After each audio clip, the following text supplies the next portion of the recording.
I am, a bit skeptical of our lawmakers as a whole, based on the current situation that we find ourselves. I feel like they maybe haven't taken to policy making the way that would have benefited the country, and it's partly our fault because we're the ones that have allowed people to get in there.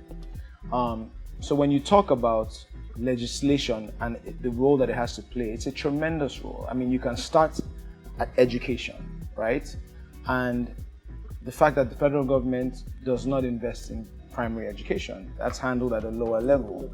But then if in our primary schools and in our secondary schools, we're not setting up this next generation to embrace technology, to understand the use of computers in today's world. We have schools that don't have one working computer.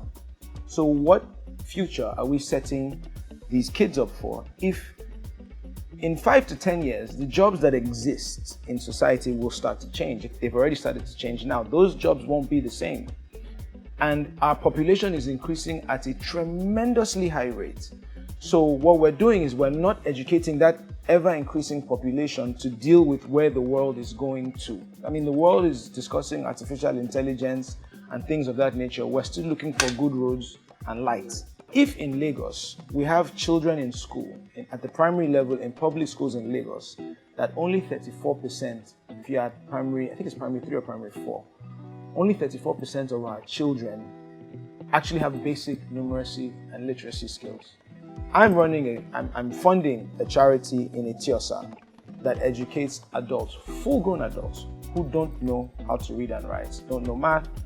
Now, that started from this age. So our government, our legislators need to rethink what we invest in as far as education, 1. 2, even the curriculum needs to change. We need to set young people up to be able to understand technology, to be conversant with computers, to have that access.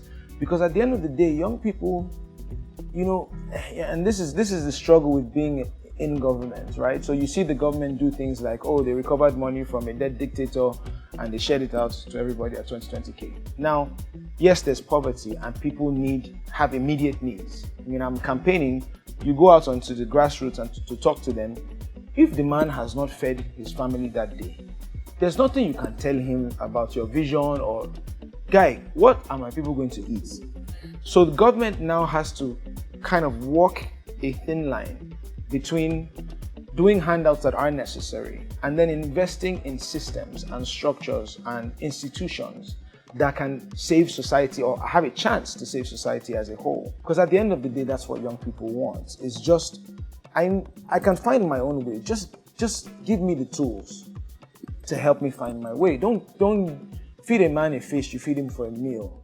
Teach him how to fish, you feed him for life. And that's the challenge of being in government. And that's what we need our lawmakers to understand.